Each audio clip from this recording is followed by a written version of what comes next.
Hi, welcome to Event Ready Podcast, where we talk about our roller coaster ride of being a live event artist. If you're a painter, calligrapher, or illustrator, this podcast is for you. Because we're about to uncover the secrets, the stories, and the struggles of the industry. This is your host, Michelle. And I'm Talisa. And I'm Isabel. Welcome back. We are on episode 3. So last episode we talked about how we transitioned our hobby into profit. And we kind of touch upon building a website, and we thought we could really get into in details about why live event artists needs a website. Mhm. Important stuff.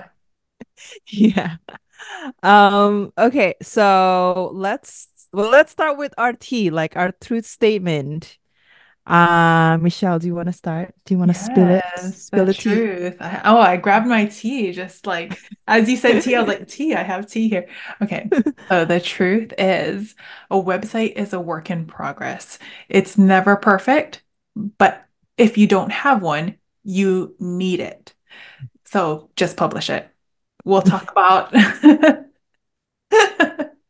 Let's talk about the basic pages that you need. Yeah.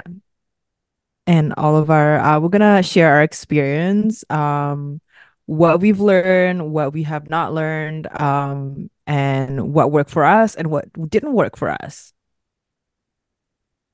Okay. I mean, we hammered on this a little bit. I by Yeah. me, by we, I mean me. I was a little insufferable on the last episode. I like really hammered on publishing a website. So this is all gonna be all about that.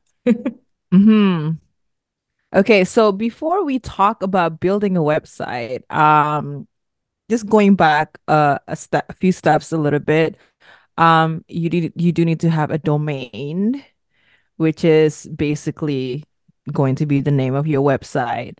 Now, so that means you also need to have your business name ready.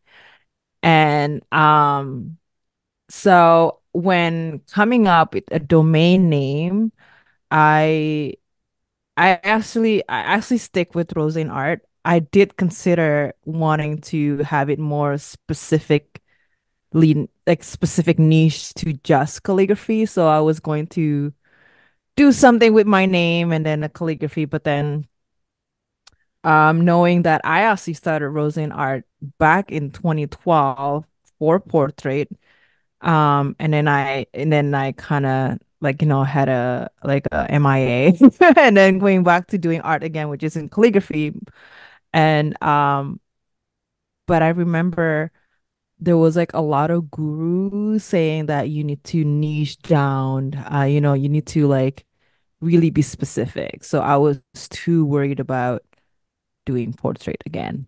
Um that it might like, confuse my target market, like my target audience.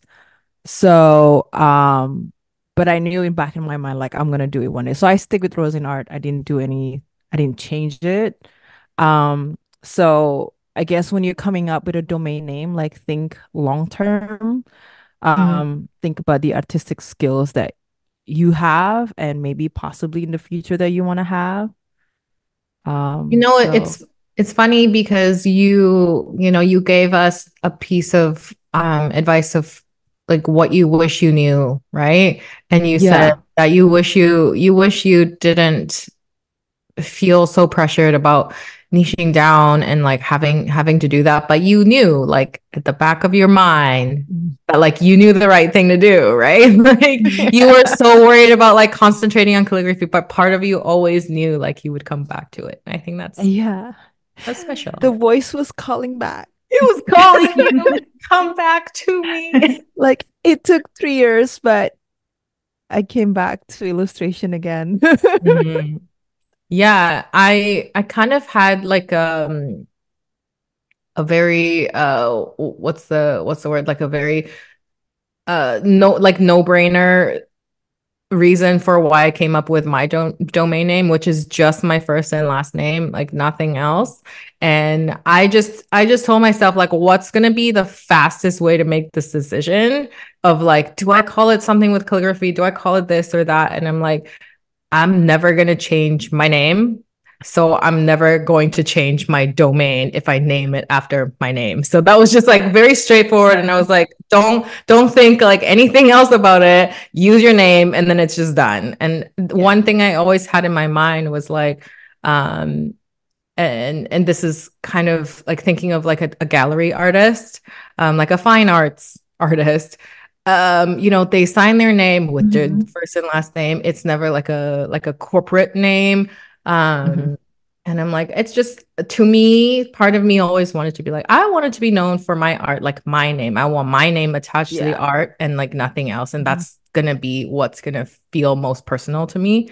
And I was like, okay, Mhm. that's it. That's good enough for me. And just like do this one step and then it's just done. And then I can do the next one. So that's Yeah. how I went about it. You guys are so good. You thought about it. I did not. There's my impulsive coming out. I'm like, Juniper calligraphy, that's it. One How day. did you come how did you come up with juniper?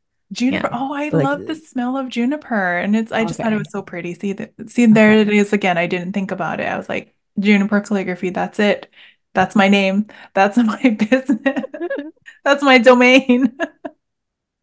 But it ended up like kind of helping you in a way, right? Because now you have like an alias, like a I do. When people call me Juniper, I'm like, yes. yes.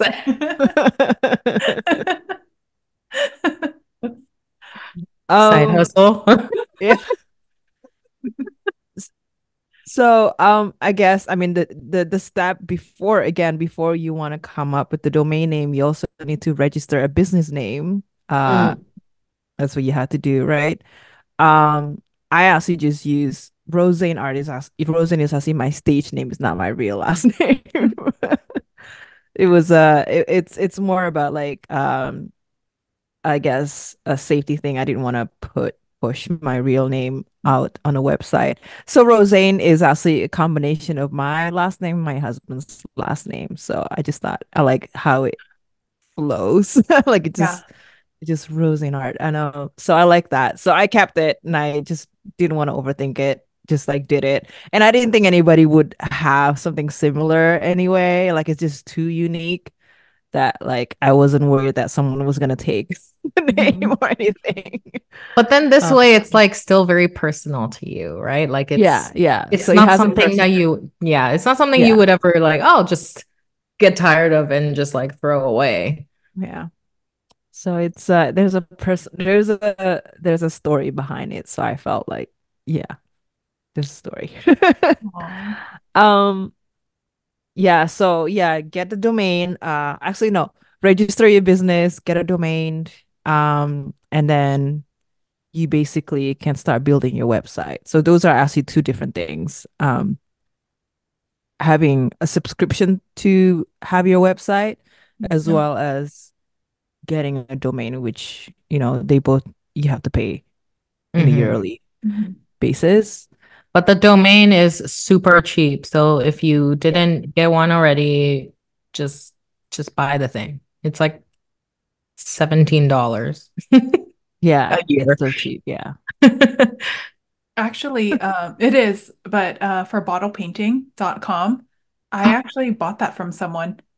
I Oh, wanted the domain so badly. Like oh, that's different. it You couldn't had to be do Oh, bottle that's a it. different story. paintings. It had to be bottle Yeah. painting, no S at the end. And I was so like I really, really wanted that one. So I went through a website and I typed it in. It said it was taken, but they made an offer and said, if you want it, we can reach out to this person, make an offer.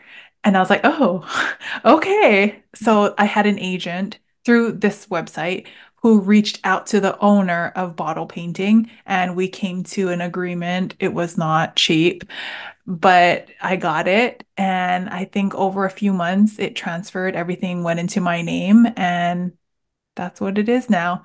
So if it's taken, you do have an option to purchase it from someone. Otherwise, if it's open, it's super cheap. It's like very affordable every year. Incredible story. Oh my gosh. Bottle painting. I Yeah. didn't even think of Yeah. that. Yeah. You would have Yeah. had to buy that. And now it Yeah. showed up as the first in Google when you look it up. That too. And it just fits. Yeah. Yeah, so I think you have some people actually just because it's so cheap, some people make money out of it. Like they just buy Hmm. random domains and then like Oh yeah, who's that's interested? true. Yeah. Yeah. Yeah. Luckily, Or luckily for me, there's all of like four Doosmans that live in the country. So oh no.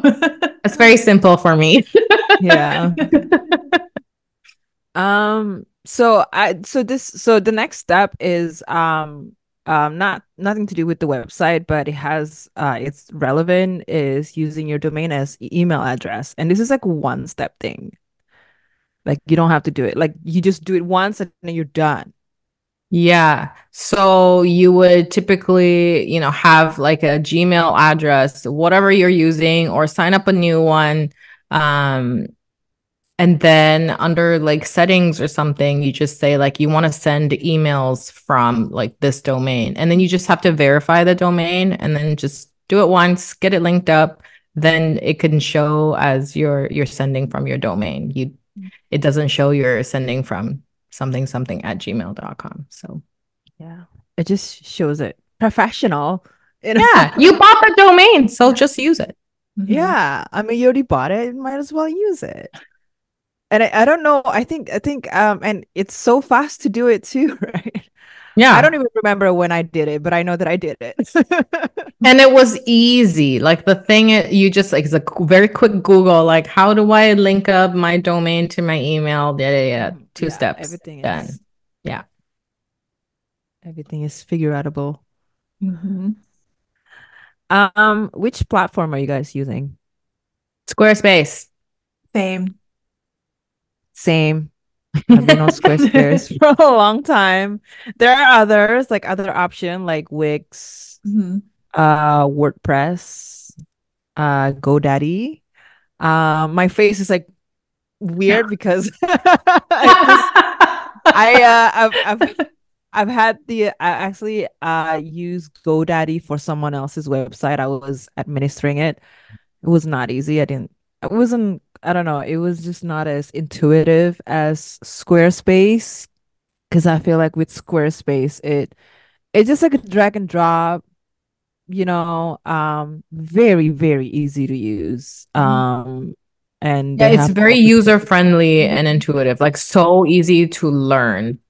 Um, I've never used another platform and I don't see why I would move at this point. Like they're making updates to it pretty regularly, like things are getting upgraded. So it helps. And then there's like codes that you can like Google and build into your website, like custom boxes. It integrates with 17 hats, which a couple of us Yeah, use. the Um, contact form. yeah, so Yeah. it's easy to use. Hmm. And it's compatible with templates. So you can go on Etsy or somewhere else and purchase a template for your website and then just upload that into your website and it's already there, ready to go. All you have to do is just change descriptions, change photos. It's super easy and it looks all aesthetic already. So Hmm. you really don't have to do anything from there. Just make your own edits. Can I Thank you ask for how sharing much? that. Yeah. How Yeah, much can was I ask it? how much it was like around like approximately? Oh yeah, so it ranges from like I think 125 to up to 200, maybe 250. And that's like What? yeah, that's like all the colors, everything there. It even has like the different pages you'll need. So, and there's different ones too, depending on your style. You know what? Back when I was making the building my website, I had seen some people selling templates. At that time, I think it was pretty scarce. Like it wasn't something that's popular for web designers to create templates. It was like in the thousands. Hmm. So yeah, What? I remember this. I was like, like I was looking at templates. It was like, I'm not there yet. Um, But now yeah, that's that's a good to know. lot. That's a very Yeah. serious investment for just making a website. I Yeah. know. I'm like, nah, I don't For a need it. template, that's not even Yeah. curated to Sorry, the yeah, you haven't even like you have to apply the template and still yeah. create a website. Yeah. That's a lot of So money. yeah, it was pretty crazy, but I'm glad that there's more affordable options now. Oh yeah. And it Yeah. was really easy. Like Squarespace made it so simple. Like I was able to I had just moved over from Square Up to Squarespace. Like I transferred everything and I was like, "Oh, I don't know what I'm gonna do." But that template, so easy. Yeah. Like pretty much anyone can just go in and figure it out. This is Oh yeah. not a sponsored episode by Squarespace. We just all happen to use it and enjoy it. Um, Yeah. I just thought I would mention that I because feel it's like we sounding a little bit like that.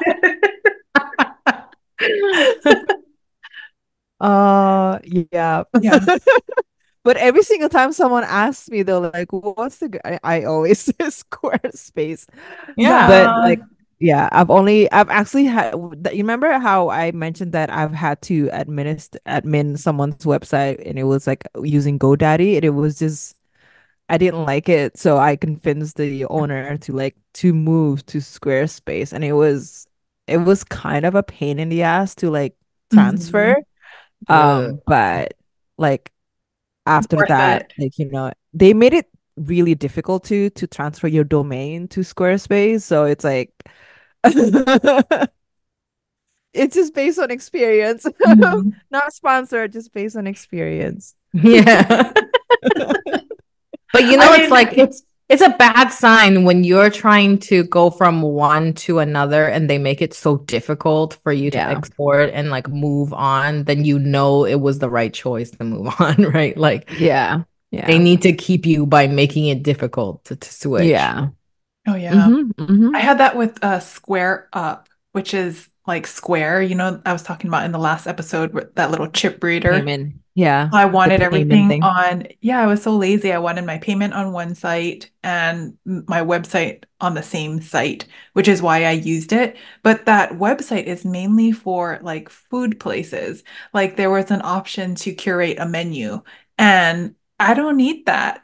It was Mhm. so limited. I think they make it really easy for like food businesses. But other Right. than that, it's not good. It was like make a reservation. Like I don't, we're not It's selling like food here. for products sellers. Products and mostly food. Like you could Yeah, makes like sense. stuff for a restaurant. But when I switched over, I did it because the site went down for 24 hours and I couldn't get in and everyone else was having a lot of problems. So I was like, this is scary. I need to move it. Mm. So I Oh was my like God. you to Lisa, it was really difficult to move it. And it almost took a week to get everything over. But then when I did, I was Ugh. like, okay, this is like, it's so much easier to do. And you can do more things and make it look really pretty. Yeah. Oh, Hey, speaking of payment, I actually just saw today. I was editing my website, one part of my website. I noticed there's a new feature that Squarespace has, which is the invoice feature. Because it used to be only, I guess, just the business Oh, I didn't know that. account or something like that. But now I didn't really go through it because I already have my CMS and everything, but apparently it's open for all types of account, the invoicing feature for yeah, Squarespace. That's what I mean. Like things are getting like actively upgraded and adding. I saw the invoices too, and I was like, oh, Yeah. that could have Oh. been handy actually. Maybe Back like 5 years when, ago. yeah, that would have helped. When it was just like Frankensteining things on PayPal, that would have been, Uh-huh. uh, but it's Uh, fine. yeah. It's fine. It's fine. It's It's it's fine. okay. Just It's fine. it's We're all over good. it. I was gonna say because like at one point also I was on MailChimp for emails, Hmm. newsletter type things, and Squarespace also has like marketing Yeah. campaigns that you can just Mhm. manage directly. Like that's very handy too. So it's just like there's just a lot of functionality within the thing Mhm. that isn't just about displaying photos and text. Yeah. Anyway. The integration is just amazing. And you're just paying one Um, price for it. yeah. Yeah. Well, it's add-on, but But Yeah, that, there are oh, is yeah, it? they're all yeah, add-ons. that email newsletters is an add-on, Oh, and I didn't know. Add-ons. so is like having a shop if you want to process payments and all that. Like Mhm. that's I guess that's like just different tiers. Mhm. Yeah. Like if you want the e-commerce version, then you can have Yeah. a shop and Oh, have you're right. checkout. Mhm. Yeah. I actually do have that. E-commerce is bottle Yeah. painting. Yeah, Mm. because you're selling Mhm. the But I'm brushes. sure that's common between like lots of different platforms. Oh, speaking Yeah. of which, I'm using just the regular one. I used to do e-commerce because I used to sell products, but I stopped. So Yeah. I'm just using the basic business. Have you Um, guys had experience with Shopify or like any of those other things? Society no. six, all I those did. things? I was Society on 6, yes. Shopify. I see, this is how impulsive I am. Like I don't think about things, I just do it. So I actually went from Shopify to Square Up and then now Squarespace. I did all three of that in like the last few years because I wasn't happy. But Shopify is like very much tailored to e-commerce. So like if you Oh. want to sell tons of products or do drop shipping, any of that kind of Mhm. stuff, so good for that. But your Yeah. website, I don't know, I couldn't make it as pretty as I have it now. Yeah. Like more Yeah, customized. Mhm. template. I think Squarespace is just perfect for the type of artist, especially for event artists, because you're showcasing portfolio and who It you are and is. whatnot, right? It's Because basically a it's not. portfolio. That's what it is. Mhm. Yeah, it's like a live portfolio. Mhm. Um, which is why it's so important to have that website. Want to reiterate again about website being real estate that you owned. Right. So so with Isabel mentioning over and over again to publish it, can we talk about the minimum requirement of pages that you should Yes. have? Oh yeah, of course. So I think I kind of like touched on this the last episode, but I was like, even if you just have one page and it's says your name, has a link to your email, has a few photos of like what you do, that's the bare minimum. But even if you just have that, just a landing page, this is me, this is what I do, this is how to get a hold of me, that's Yeah. your like bare minimum. Mhm. But of course, like as you update it, as you add new pages, maybe you break out the different services that you do. Maybe you have a separate page just talking about like what who you are, where you Mhm. live, how you came to do this for a living. And you have like separate pages of portfolios showcasing different types of things. Those are very handy, especially for maybe we want to mention SEO, having photos, being able to tag them with keywords and all that stuff. Like that's all very helpful. Pictures of yourself, pictures of your work, and like make it I can't stress this enough. Make it so easy for people to contact you. Like have your email link or like a button to your email or a lead form if you're using some sort of CMS or CRM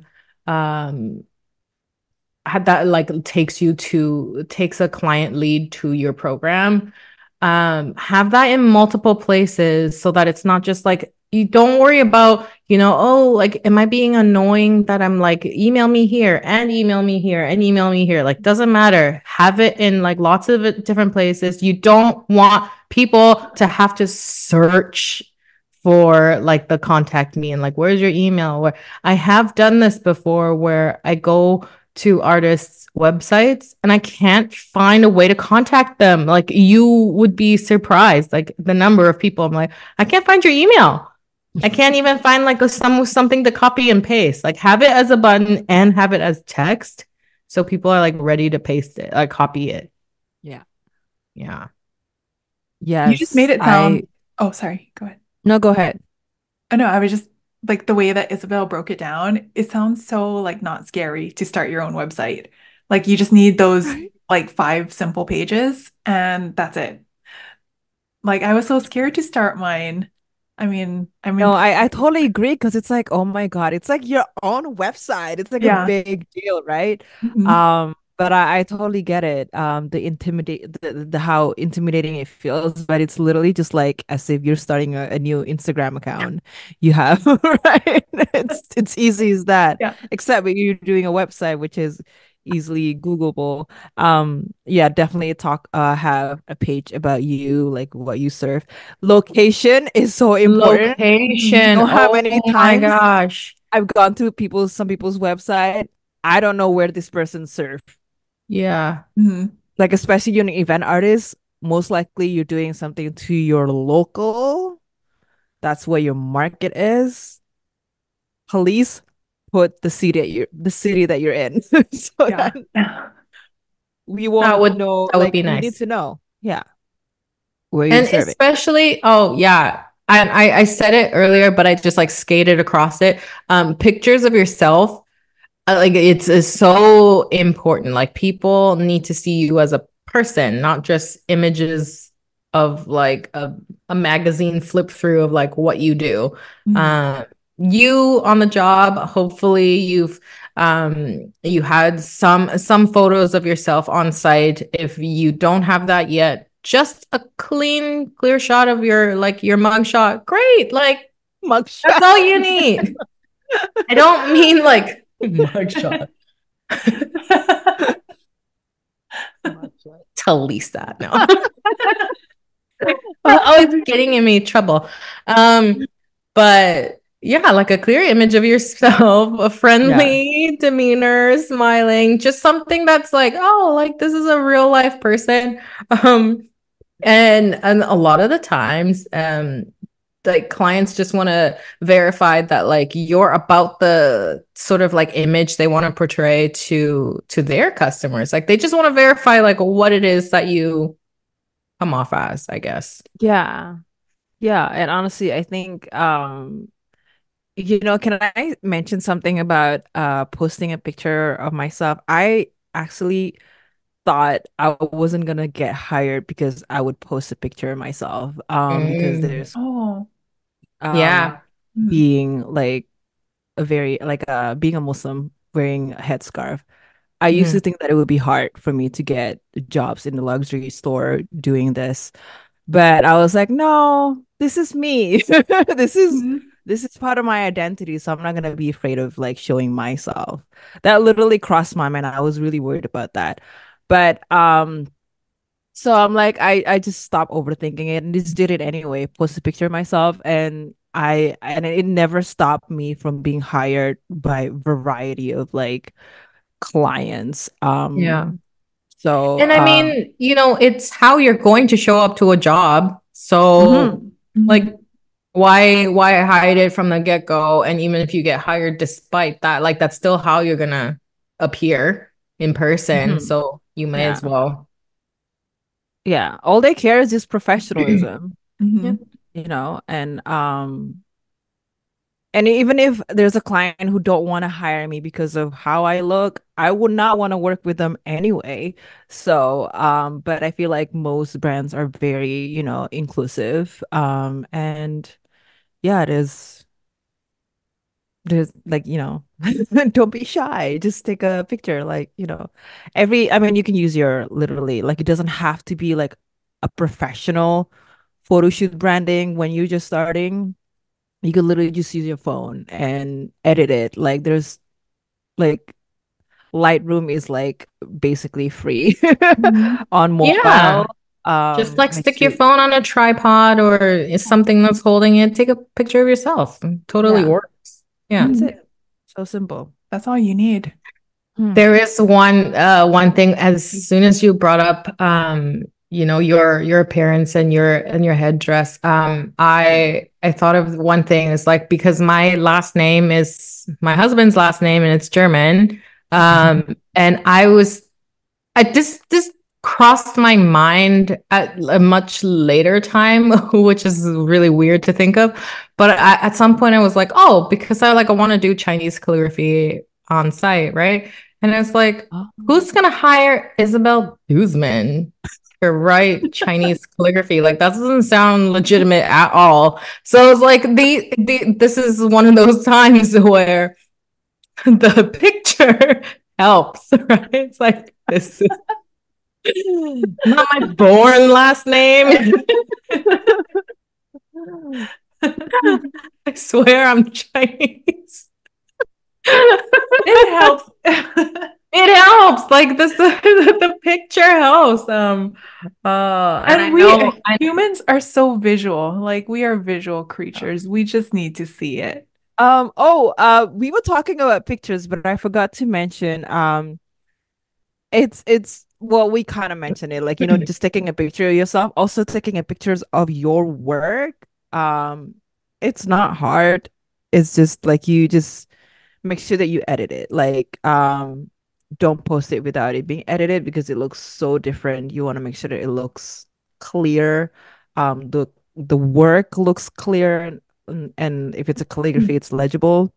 And like not too many props because it just takes away the attention. Mhm. And post work that you want to be hired for. So that's very, very important. So if you want to do like if you want to get into live event engraving, then post some engraving. And if you want to get into doing live sketching, then post some sketching. And I think and it just needs to be very clear of like the type of, because when it comes to illustration, there's like live sketching when it's like fast, like less detail, less likeness, whereas doing slow illustration in studio, so you want to make sure that you can distinguish like which one that you offer. Because I made a mistake on like only posting like the slow ones, and people thought that I could do that on site. So I'm like, nope, this one takes half an hour. But like the guest sketches would take about 7 minutes per figure. So like you need to like clearly communicate mention the that. Yeah. expectations. Yeah. Yeah, Mhm. exactly. That's But so you good make a to good mention. point. Yeah, you make a good point about posting the photos of work that you want to do. And to maybe extend that a little bit further is to like as close to the outcome as possible. So like let's say in your mind you're like, oh, I really love writing like big long texts in calligraphy or whatever it is. Maybe this isn't as relevant to on-site, but like if that's what you're envisioning that you want to be hired for, then don't post like the quotes, like 3 words in calligraphy. Like post the big thing because like people need to see exactly like what it is that they want to hire you for, like as close to that outcome as possible. Just like you said about live sketching, like if they're hiring you for a 5-minute sketch, they need to see the 5-minute sketch. Like they need to see the engraving on a perfume. So if you want to do, fragrance engraving, go buy a $20 bottle of perfume from your closest drugstore. Like just engrave that. Don't show an engraving of a water bottle or any like vase around the house. Like get a perfume and like it needs to be like exactly the outcome that you want to be hired for. Like people Yeah. need to see that visual. Mhm. People are lazy. Mhm. They want to see like exactly what it is they can hire you for. Yeah. Mhm. Yeah. And if you can't like get you buy it yourself, then just ask your friends. Like, I'll do it for you for free as long as you're okay that it's going to be on my website. Which I like Yeah. actually did that for engraving and painting. Mhm. I asked my bougie Yes. friends who Yeah. like have, you know, Oh, I totally remember that now. Yeah, right? like Yeah, when you were doing bottle painting, you had like a studio full of like empty jars and containers that you yeah, had like for perfumes and candles. Yeah, I remember that. yeah, yeah. I knew of a friend who like, like to buy all these products, and they're like, yeah, I'd love to have your painting on it. I'm like, yeah, I'll do it for free. Give me like your big, deep tea candle jar so I can like paint it. And that's kind of like it's like, it's like you're showing your commercial portfolio, that like, oh, you can do this. And Mhm. then Yeah. it's like manifesting. Yeah. It's manifesting. That's so true. And then Yeah. the client doesn't have to imagine anything. They don't have to think like, oh, well, like this person can engrave this, but what does that look like on a candle jar? They don't have to like make that step. They already see it. Yeah. Exactly. And it also Mhm. becomes like a reference. Like when they say that they want this painting, they don't have to explain it to you because most of the times they cannot. So they can just screenshot it and be like, can you do this one just like this? Or like make Mhm. it purple instead of pink. Like it's very easy for them to point it Mhm. out. Mhm. Yeah, for sure. So, yeah. So, get used to taking pictures of your work, with good lighting and you can probably find plethora of like resources how to take pictures of products and then like buy like filter presets for Lightroom. I was just So gonna that, say that because we were talking about like templates for websites, presets for a Mhm. Lightroom. You yeah. know, like back when we were all taking photos of our work for practice or for hobby, um even then we wanted to showcase our best work, right? And we were using free programs already at the time. I wasn't on Lightroom yet, but I was using Snapseed a Mhm. lot for like correcting white balance and like exposure, like those things. Lightroom now has like so many, like I can't Yeah. imagine like how many presets, right? And Yeah. once you do like make edits that you like, even you can create your own presets. Like I do that all the time. When I like use a Yeah. certain preset to a certain point and then I add other changes to it, and then that's no longer that preset. So I just call it like, artwork one, artwork two, artwork from the living room five. Like, then you just like create your own presets and then that like saves you time too. And Yeah. like Mhm. easy to edit. So it doesn't become like a chore to do. And then it Mhm. just makes your website cleaner. Like all the images are kind of like a similar style and lighting and all Yeah. that. And again, Lightroom for mobile is free. Yeah. So Hmm. it really is doesn't take a lot of investment to really start your Our business. website, Mhm. yeah. Yeah, your website and whatnot. Let's talk about copywriting. Okay. What would be your advice? Share one advice. So I have a piece of advice, maybe just to, speak from your own voice, write your own copy. Nobody can pretend to be you better than you can be you, right? Just like use your own voice, you are the artist, you are the business owner, you want to connect with people in your own way.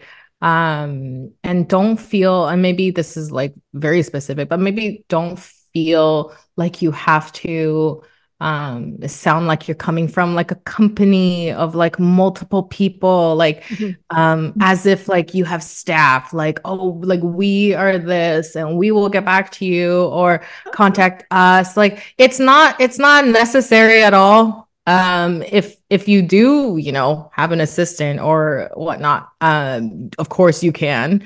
But like absolutely, if you're just a one person show, just own it. Like Yeah. I am that person. You are the sole owner and artist. You're the person going on site and you're doing all the admin. Don't be afraid to like speak in first person and just Yeah. own that. Yeah. So use a first person. Mhm. I feel like even if you have assistant, I think it still makes more sense. Like it has a stronger personal branding to use I as opposed to we. Mm. Because I feel like when you're just one artist, um it feels more approachable by clients. Like, oh, that's like one artist. You don't have you're not like a team of artists. Hmm. So it's just you, your hand, your brain. It has it just feels like more has a better connection with the client. I feel like the client understand, like you're not misleading the client that like you have a team of artists and whatnot. So it's just a better personal branding and Yeah, yeah, I because actually, as you said, it's like it's misleading. It's a misrepresentation. And at the same time, it could be like a client can confuse you for like, oh, can I hire you for like 1,000-person event to do something? right. Like, I no, I cannot. Can you and your I team yeah, oh no, I cannot. And I do not have a team of 10 who could help me with that. Like, so it's can be misleading, like, and can hurt both sides of the communication. I agree. Um, and because I know that there are some businesses who actually have a team, like those personalization, like on the spot, like stamping on the spot and whatnot, like machine engraving kind of team, like company. So we're different from them. We're more like the bespoke artists, sorry, bespoke artists. Bespoke artists. So it's like it's just better to just be truthful to your own voice. What are your thoughts, Michelle? I was just thinking that what we do is we kind of build connections with the brand, with the client when we're sitting there. And it's very personal. It's a personal experience to have something with, your engraving, painting on it, illustration, any of those. So isn't that what brands want? They want the connection. And so when you are able to make the connection with the brand from straight from the beginning, as in like me, this is my website, everything, it says something right from the get-go. Yeah, yeah, no, for sure. I think the connectivity it's just a better relationship overall. Mhm. Mhm. Um, okay, so I know that a lot of people are so stressed out about being on the first page of Google search. Um, but do you think that being on the first page is an indication of success? I think it used to be or was more important. I was very stressed out by that personally. So when I had put up my website and this is a good echo to go back to like when you launch your website and let's say it's like a really big work in progress. It's got like 3 pages. It's got nothing on it. You're like, oh my God, it looks terrible. I promise you, nobody is seeing it, right? At that stage when it's like freshly brand new. And I was at that stage at one point where I was like, I think I can search Vancouver calligrapher. And I think I was on like page 7 of like nobody is going to page 7 to hire someone, right? Yeah. So I was really stressed out about like, well, how do I get to the first page? How do I get to the first page? Um, and I think at this point, it's kind of like if you're in the first couple of pages, it doesn't even really matter where your ranking is. Mhm. Um, Because if you can be found relatively easy, of course, again, the nuance is you're not so far down the list that people can't find you. But if you're on the first couple pages, people do scroll down and like open up all their options and find what they like, find what they resonate better with. Like for a lot of keywords that I get clicks for, I'm not at the top. I'm not, um, but somehow I'm still getting hired. Why? Like there has to be a reason for that. And I imagine it has to do with people just shopping for what they feel like they like best. Like there's still going to be personal preferences that come into play. Um, you know, maybe it just not as important anymore. Um, I agree with that being like not used like it it used to be important. I think it's Mhm. because like 5 years ago there wasn't that many competition per se, like there wasn't that many artists. Mm-hmm. So it was the first thing that people do was just Googling. And then, but now there's just so many. The funny thing is that most of my events have all been like a rehired thing, like a repeat clients or somewhat or through word of mouth. Mm-hmm. Um, but maybe I'm gonna say like maybe now 10% finding me through Google.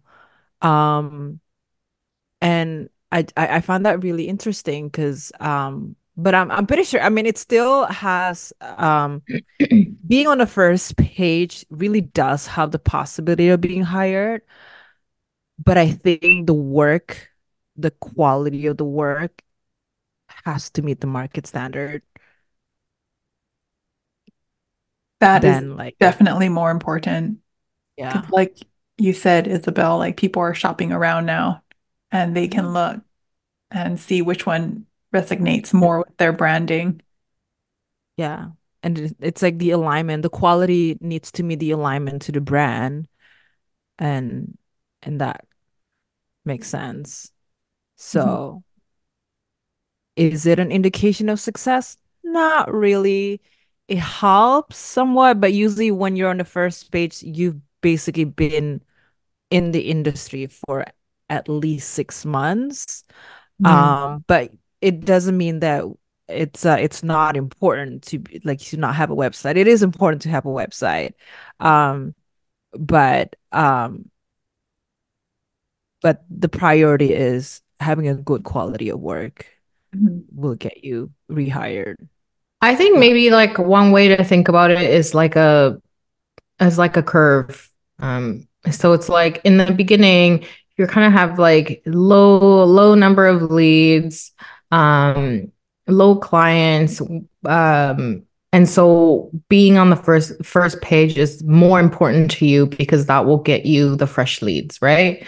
But Mhm. once you like work up to a point where like you've had some experience, you've been hired before, you're trying to build that network base and you have relationships and you're working on deepening those relationships and then you're working up towards that like the top of that curve where you're like which I kind of see you Talisa, you're kind of at that point where you're like you're not relying on those Google leads, you're relying more on the rehires and the repeats, Yeah. and that's like a kind of a different stage, right? Whereas at that point, does it really matter if you're getting those fresh Google leads?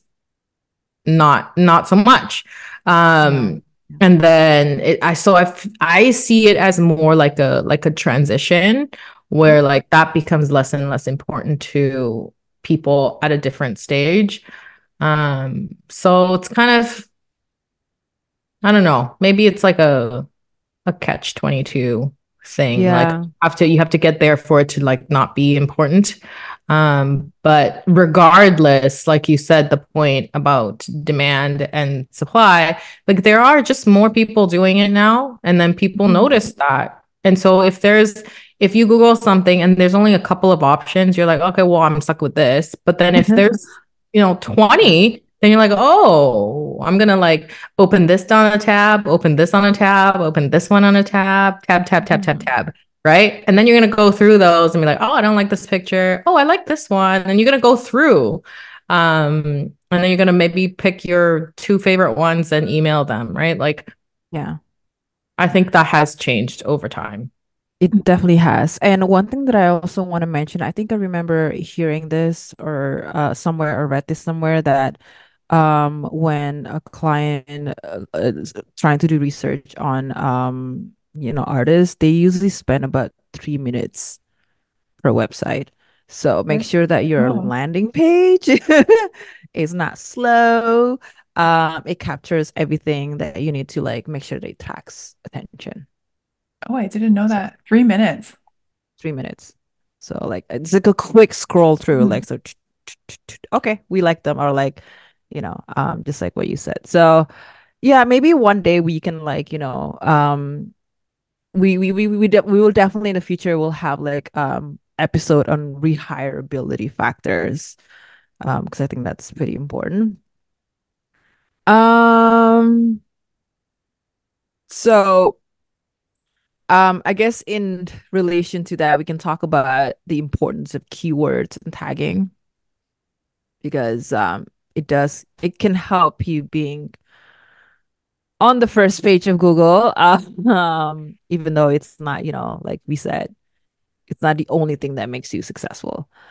Um, so I think well for me, I can say one advice is naming your pictures.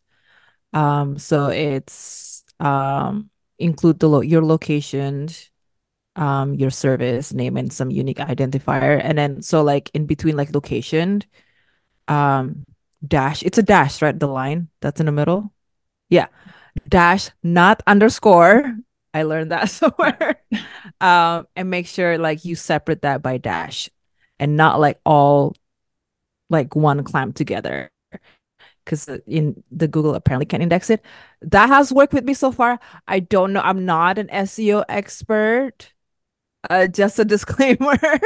But I think if you want to look up if it's still important or not, Google always share updates and tips on that, how to be ranked first on Google and whatnot. Um, yeah, what else? I Reduce will. the image. Oh, Oh, sorry, say go ahead. no, I was just gonna make a point to say I've never used dashes. I always just use like two words or three words, just regular spaces. Mhm. But I've never used an underscore, so that's good. I didn't Yeah, know I think that. if you have like space as where you save it, it probably automatically create a dash. I think. Probably. Yeah, you're Yeah. probably right. Just to Yeah. like represent the space somehow. Yeah. I Yeah. think if you try to put a space in there, it just shows up as a dash anyway. Yeah. I mean, yeah. In Yeah. Like when you're Oh, you saving mean your like photo. naming your file, naming your pictures, Yeah. like the Naming actual your file pictures. name. Oh, okay. Yeah. I was talking about like tagging them. Oh no, yeah. Yeah. So Like both. So Oh, yeah, that like and the alt name for the photos. oh, that's yes, another one. yes. The alt. When you're That's like another, Okay. uploading yeah. all your photos and in the Hmm. gallery and just like putting text, like the alt text in all your photos. Hmm. Uh, put the keywords in there that you want to be searched for, and then like change them up too. Don't just hammer on the exact same keyword. Yeah. For sure. That's why like you need to have like some sort of unique identifier about that image. And make sure when you upload it, it's not like such a big size because it can slow down your the loading of your website and then it can reduce the amount of traffic that you can get. This is Oh, why I that's a like really good tip. Yeah. yeah, this is why I like Lightroom because you can actually when you save as, you can rename it, the keywords. You can reduce the file size. You can Yeah. also geotag your images. So I always geotag with Toronto. In that way, when it's like uploaded on my website, it's already the whole back thing, it's like already done. I don't have to redo it again on my computer, you know? Yeah, and if you're not already like going through the Lightroom step and you already have that gallery, there's lots of like file reducing like free service Mhm. providers. You can just like upload the image, they'll just like smush it down for you to a small JPEG without like losing the quality. Yeah. You can do that too, and then just manage all those photos, re-upload them. Mhm. It makes Yep. a difference. Then you're losing time on Oh. that 3 minutes if it's taking Mhm. too long. I mean, how Yeah. many times have you like clicked open a website and it takes like 8.5 seconds? You're like, I'm done with you. Yeah. No, Yeah. that's I've oh, true story. I actually had a different landing page where it was like a video and it really slowed down the interaction, and I noticed that like my ranking dropped. And then Mm. I remove that page and just Oh, have it like super straightforward. Hey, this is what I do.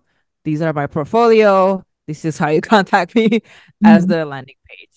And that changed everything. Like people just don't have time to have an extra cover page to like, you know, so yeah, learn from that mistake that I did. That's so good Because to know because the that I remember that video is really it's very nice. But yeah, but I it think actually it slowed down. yeah, I think for what we do it doesn't work for that purpose. Like maybe if we're Yeah. doing like an art gallery maybe, but Yeah, it's a yeah, different business. yeah. Yeah, So, I wanted that like art gallery website for a long time. And then at some point, you have to just be like, no, I'm designing a website for a client to see, not to like satisfy what I think looks pretty. It's like just needs to communicate the idea clearly and mhm, quickly for somebody else to make a judgment about Mhm. you. It's not mhm. about what you think looks pretty, even though It could be a little bit of that too. I saw your a website. little Very bit. pretty. You know what?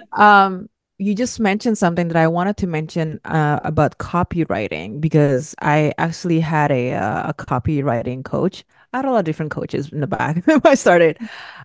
She said something about, so I went to like a master class and then and I had like a one-on-one with her.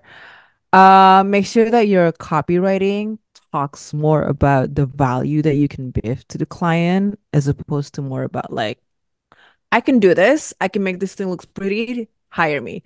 So use you as a client, what you can get value from hiring me. Use you more 3 times than I. Not about you, it's about them. It's not about, yeah, it's not about you as an artist. It's about, so when it comes to this business minded, it's about them now. Why would they want to hire you? Right. So yeah. I love that tip. Such good, like we're providing a service. This is a service business. So why Yeah. wouldn't we do So that? you need to be clear about that.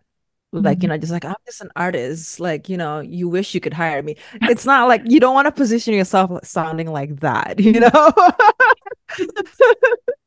But a little bit too. Just a little A bit. little, yeah.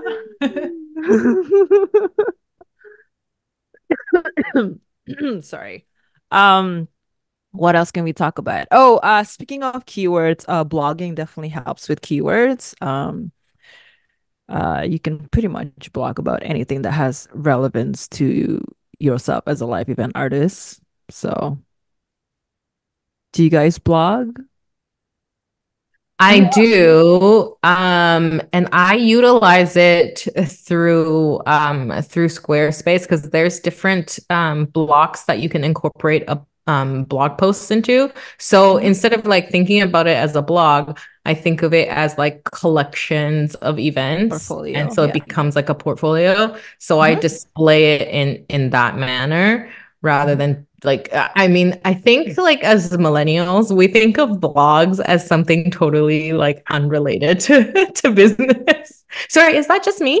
Um, Yeah, no, I No. agree. I feel that way Yes, too. totally. like I'm thinking of like when I was 16 and like what a blog was. It was about writing like your Journal. emotional journal entries about like that school day and like who hurt your feelings and like those things.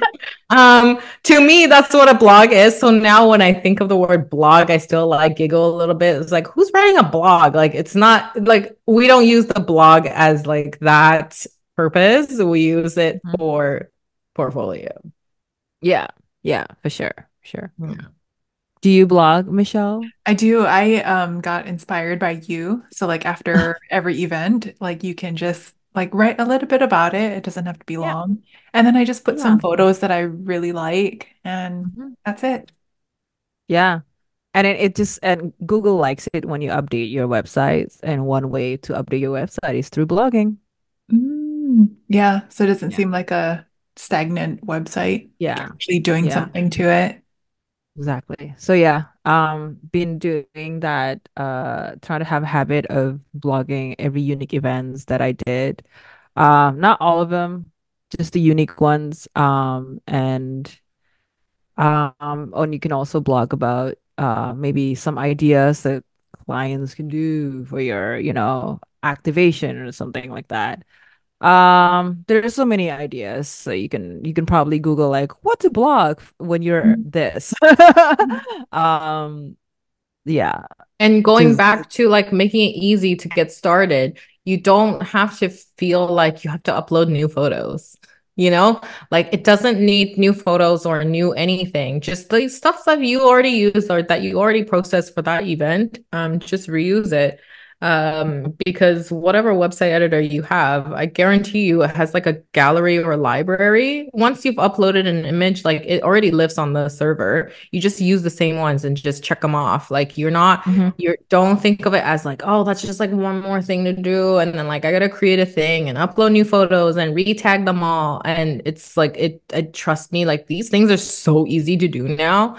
that it's really just like open this thing, write two sentences about it, and then just like okay it. Yeah, it's so seamless now. Like all these applications make things super easy for you. It's not intimidating anymore. Yeah. No, remember when websites used to be like you had to write your own HTML code, Yeah. No, right? none of this. Michelle's face. Oh, Oh my God. my graphic designer friend helped me a little with mine, and I still saw her coding. She was Yeah. coding on my first website. I was like, "What is that?" And I think that's why I freaked out a little bit and didn't want to do it myself until I found those templates. I'm not Yeah. doing the coding. No, like I had a stage where like I was writing my own website, like the entire build of it, like from scratch. I'm typing the brackets, I'm typing the like A space href equals quote this, like everything, like every single character I wrote it. And that was just like a hobby. Like I just wanted to do that again for blogging.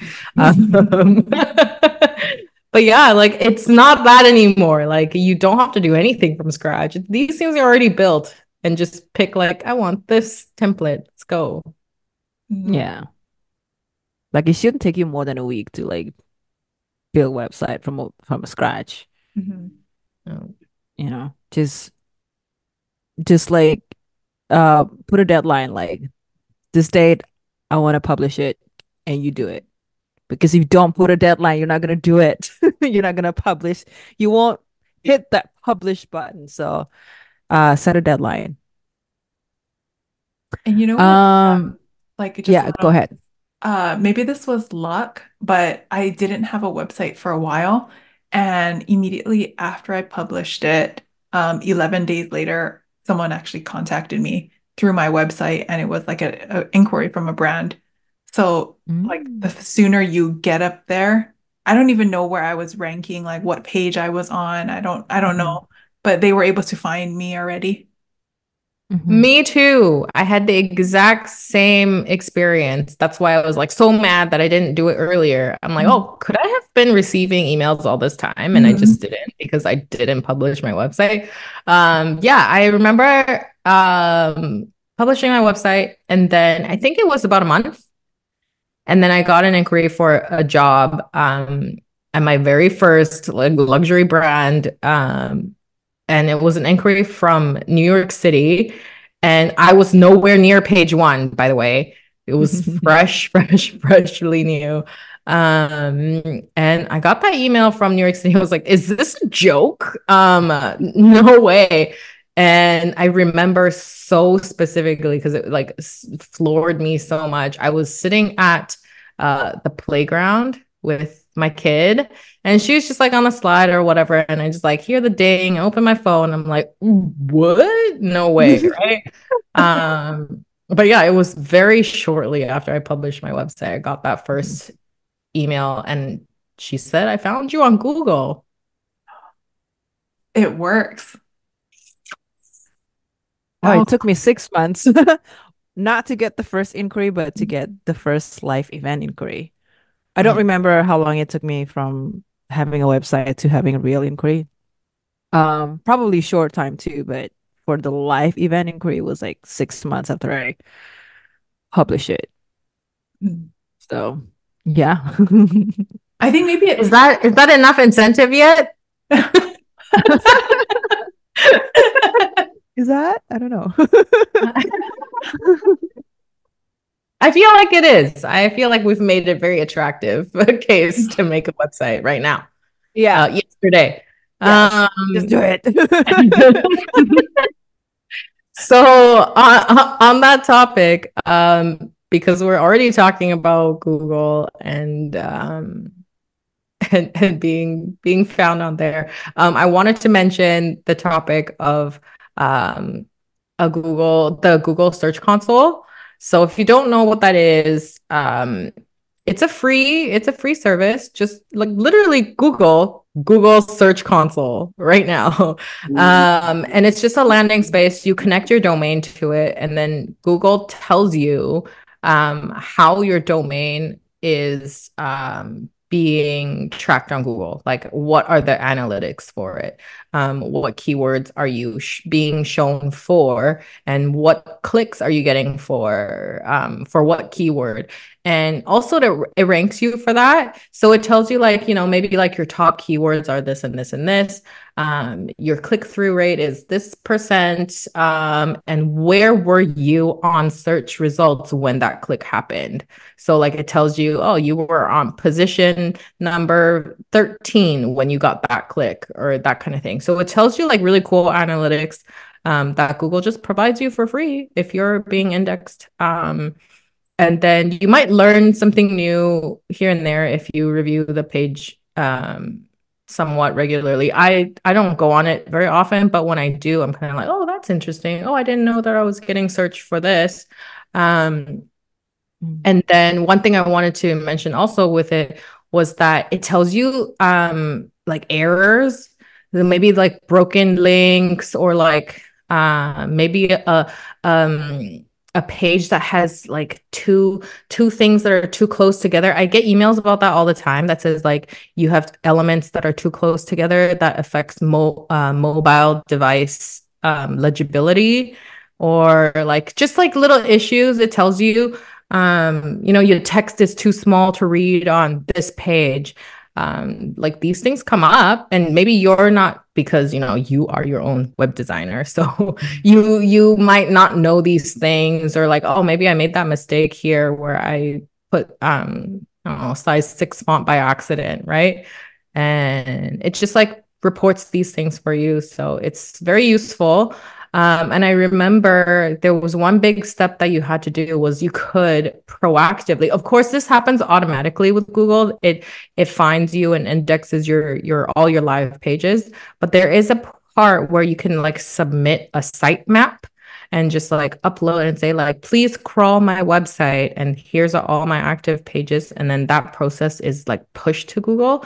So you can like do all these things. I'm like a big, advocate for like doing things that are in your control. This is something that's very easy in your control. You have a domain, you want to be on Google, go to Google and say like, hey, here's my sitemap, crawl my pages. That's something you can do, take action on right away. All It's of these for like a, free. yeah.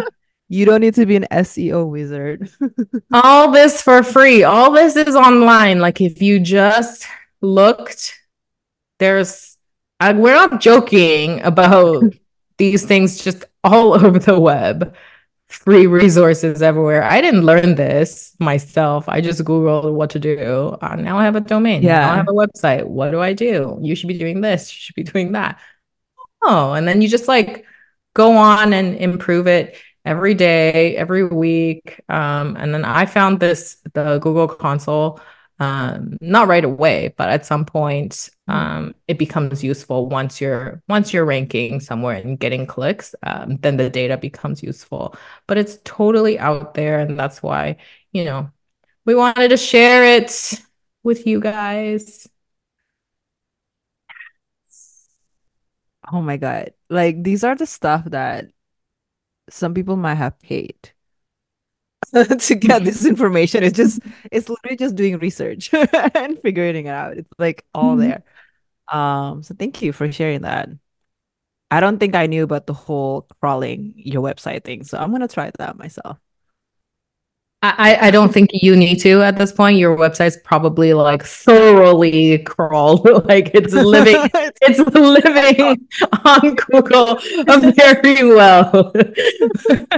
But it is definitely like a first step. Like if you're unsure you're getting any searches or any clicks at all, like do the thing and make sure like, hey, Google, I exist. And maybe you'll um get some more activity.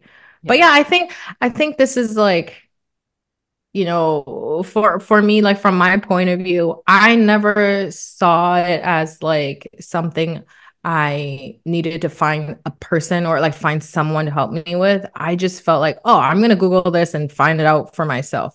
But I do know that there's a lot of people who are more prone to seeking help from a person, or if somebody says like, hey, like this SEO guide about this and that, like, and it's X dollars, and you're kind of like, oh, well, if the answers are right there and like you have to pay for it, maybe like paying for it will get me better advice. um I don't know, I've never bought that, but I feel like I've got a lot of information on my own, for free, and hopefully the Yeah. podcast is doing that for everyone who's Yeah. listening. I just don't want you to feel like you have to buy something to launch a website, you know? Oh, oh, it didn't happen this time. Oh, there you go. Oh, Oh, if you're not Perfect watching on timing. YouTube, Isabel has this like whenever she creates a hand gesture, like her background does something. So it's pretty cool. So this is for anyone who's like listening on and being confused what podcast we're platform freaking and out like about. what is happening?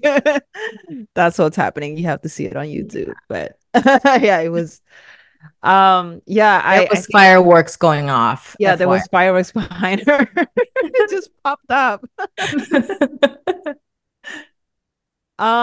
Yeah, so I think the basically the conclusion is that it's not as intimidating or difficult as you would imagine if you don't have a website today. Building a website is just like it's actually not that hard. It's pretty simple. You just have to be consistent at updating it and then like, paying attention to um what Google advice and whatnot. I haven't really used the Google Search Console myself. I'm kind of lazy, It's but I not mean necessary. That's I the whole see it. point. It's I extra. like I see the keywords, so I'm like, okay. And you know what's funny? So my page happens to be on the first page, like first page on Google under like Toronto calligrapher. But I'm still like occasionally, maybe like once a week, I get like emails from people saying like, "Hey, we saw your website. We think we can get you ranked #1 on Google." But I'm like, why are you selling this to me? I Have get you that seen where I too. am on Google? You got the wrong target audience. Um, I'm the page 7 to do that. you guys get But that too? no, the point is like, please don't fall for those things because it's just like they're all scams, and SEO is not supposed to like it's organic. You know, Mhm. once you've like done the steps, the basic steps, it has to occur organically for your score to get better. It's like you do everything in your control and then you just have to let your website live and exist, and it has to be organic traffic, organic links, click-throughs for your score to get better and better. It's nothing that's like somebody's gonna just be like, oh, boom, done, like now you're first. Like it's never like, no. Yeah, it takes time Takes time. and effort for sure. Mhm. But the first step shouldn't be hard. Just do it. Just get it Oh out there. yeah, just do it. And in relation to that, like don't create too big of a website to begin with, right? Because you know you're going to continue working on it. So like the bigger you build this like first version, the harder it is for you to make changes to it, right? Mm. So like start small, build more as you go. You can make so many changes to it, and you're going to make changes. I changed my website so many times. So yeah, it's fine. Mhm. That was a lot of advice. But we haven't even finished. We have some actionable advice coming coming through. I'm learning so much from you guys. I'm still learning too.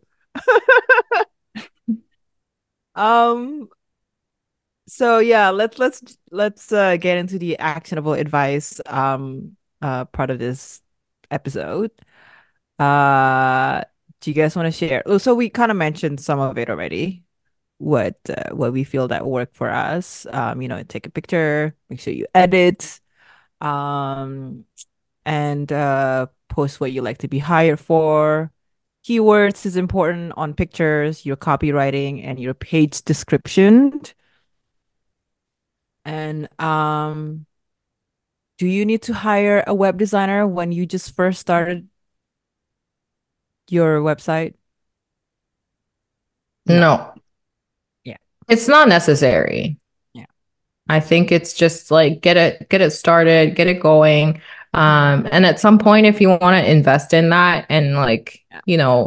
make it just if you feel like that's going to help you with cohesiveness or like managing it better going forward, like that's an investment you can make at a later time. Later. Mhm. Yeah. Yeah. Once you have enough financial to do so and capacity, because that is a project too, right? When you want to hire someone, a web designer to rebrand your website, like Yeah. And at that point, when you're doing that, you now know your business so well that you can like communicate it to a third party to be like, this is exactly what vision I want. And you don't really know that at the Mhm. in the beginning you don't. beginning. Yeah. Yeah. And like things will change and maybe quite significantly that like that initial investment might like feel really not worth it. And I don't like, I'm very like save your money for art supplies.